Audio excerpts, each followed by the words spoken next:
Hi, my name is Ron Roberts Jr., and I work for Griffith Company. I'm a corporate recruiter, and I'm very excited to share with you my job role and also my career journey.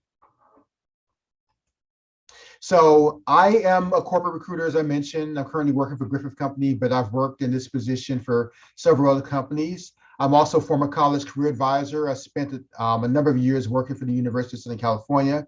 I graduated from Sherman Oaks Center for Enriched Studies and also graduated from Cal State LA, where I got my degree in political science. And I'm a big fan of many things, from Philadelphia sports teams to superheroes to pro wrestling to sports design, and I'm very, very crazy about my super supportive wife, Kelly. So who's Griffith Company? So we are a builder of construction projects throughout Southern California. So we work on projects like bridges and work at airports, highways and freeways and city streets and so forth. So we do work to help improve communities. We are a family-oriented company, and we've been part of Southern California's history since 1902. So we are an old company. We also provide great employment opportunities, including internships for college students.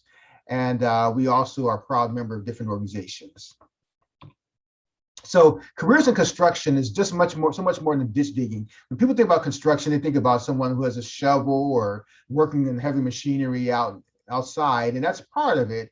But we also need people to work on the office side to help to manage these projects. We need people working in accounting and other roles to help support our construction projects. And so this industry is a growing industry. There's lots of work out there, and we desperately need young people, and we need more women, and we need more minorities working in construction. So there are lots of opportunities.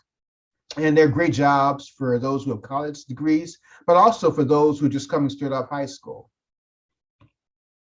So if you want to learn more about careers in construction, I encourage you to check out buildcalifornia.com. It's a great program designed for high school students, and it'll share with you some of the different types of jobs in construction, how you can get into it out of high school, some of the money you can make, and just all the cool things you can learn by working in construction.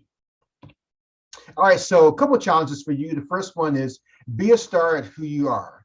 And so all of us admire people, and it's easy for us to admire people who are celebrities, people who are athletes, people who are making a lot of money, who are popular. And it's okay to admire people, but sometimes when we admire people too much, we lose sight of the value that we have. And so you do have value as a person, as a student. And so my encouragement to you is to try to be a star at who you are. Figure out what you do well, what you like to do, and be a star in that way. Second challenge is for you to own your own career journey.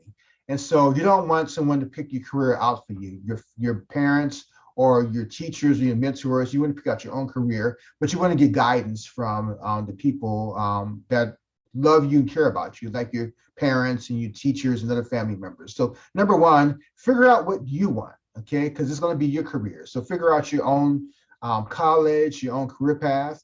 Secondly, do your research. And so there's lots of great information out there on websites, and you can talk to people who are doing the kind of work that you want to do, people who are working where you want to work. And this is called informational interviewing, and we'll talk more about that.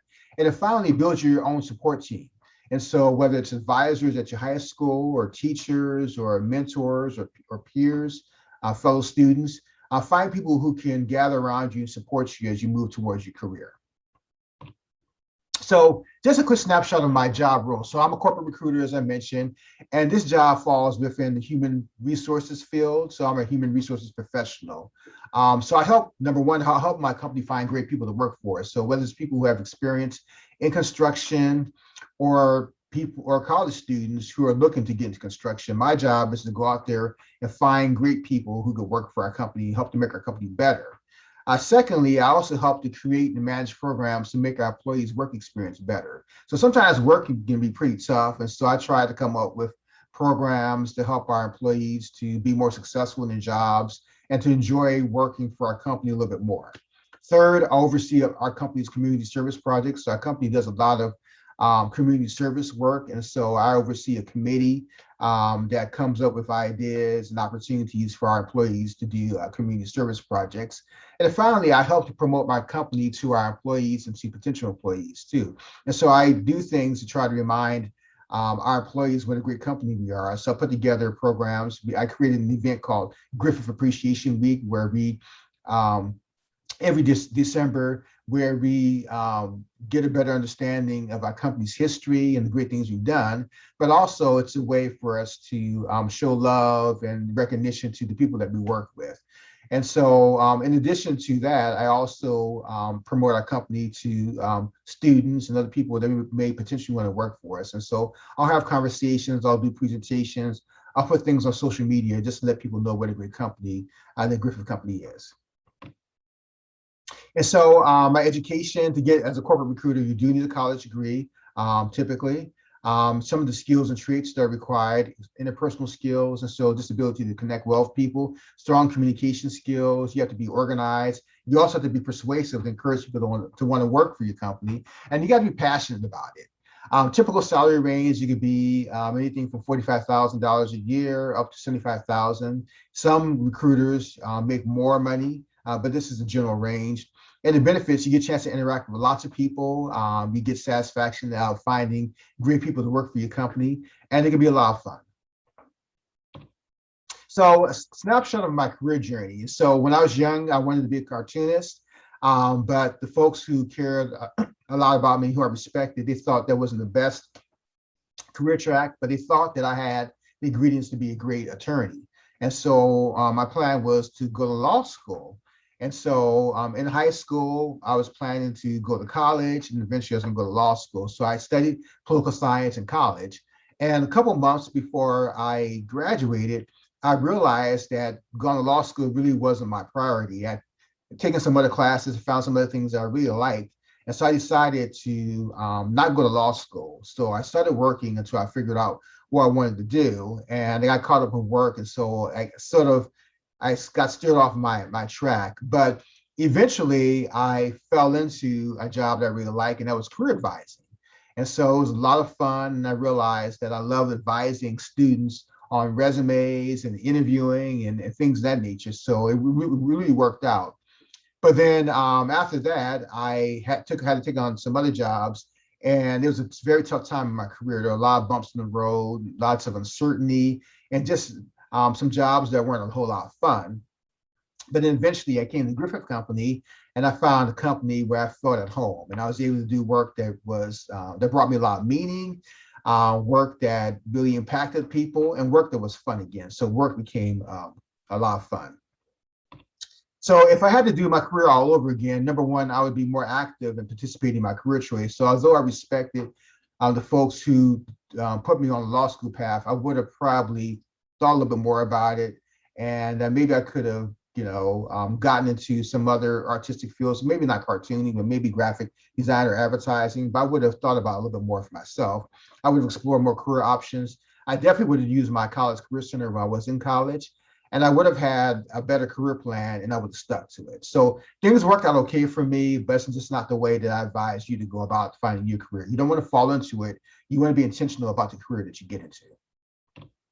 So a couple pieces of career advice before we wrap up is understand your value. So as I mentioned earlier, you are valuable no matter what people say. You got something to offer this world. So you want to understand what you have to offer people. So it could be your education, what you're learning.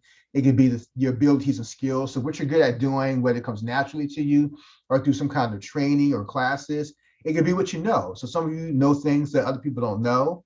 It could be your personality. So, maybe you're sensitive, maybe you're high achieving, maybe you're ambitious, maybe you're highly motivated. So it could be your personality. It could be your experiences. So some of the things that you've gone through that have made you the person that you are, and then just your value system. So the things that are important to you, the things that mean the most. So whether it's your family or your friends, or maybe it's your religion, or maybe it's trying to find a great career or making a lot of money. And so these are some things that can help you to figure out what your value is and what you can offer other people. And then career advice number 2 is get your information from the insiders. So when you're thinking about careers and even college, talk to people who are actually where you want to be. So people who are doing the kind of work that you want to do, people who are working where you want to work, and have those conversations. So it's just like 20 or 30-minute conversations. It could be in person, it could be on a phone, but just picking someone's brain. So if you want to go be a neurosurgeon, talk to neurosurgeons. If you want to be an architect, talk to architects. If you want to be a graphic designer or animator, talk to people who are doing that kind of work and find out what's really like. What do they like about the work? What's challenging? What hours do they work? What classes do they have to take to get into it? But have those kind of conversations and you'll learn a lot. And how you get started is you talk to people that you know to get connected to people that you don't know. So if you don't know a neurosurgeon, then talk to your parents or your teachers or your mentors or your guidance counselors and say, hey, I want to explore a field of neurosurgeon surgery. And so do you know any neurosurgeons I can talk to? So that's informational interviewing. So keep that in mind. Talking to people who are doing what you want to do or talking to people who are working where you want to work. And then third and final challenge, I gave you 2 challenges before. Be a star at who you are, and secondly, own your own career journey. But third and final challenge is do what you do so well that they will want to see it again and bring their friends. And one of my favorite quotes, and this is by the great Walt Disney. So whatever you choose to do, whatever career you get into, whatever your passion is, whatever you choose to pursue, do it at such a level that people will want to continue to see what you're doing over and over again. And they want to tell other people about it too. So imagine your favorite concert, your favorite movie, your favorite sports moment, and just how exciting it was for you, how you wanted to see it over and over again, and how you wanted to tell other people about it. So whatever you do, you want to do it at such a level that people will want to continue to see it over and over again, but they also will want to tell their friends and family, other people about you. All right, so thank you for listening. Hope you learned a little bit about me and my job and career journey, and also got some tips on how you can find a career that hopefully will be a great fit for you. Okay, thank you and all the best.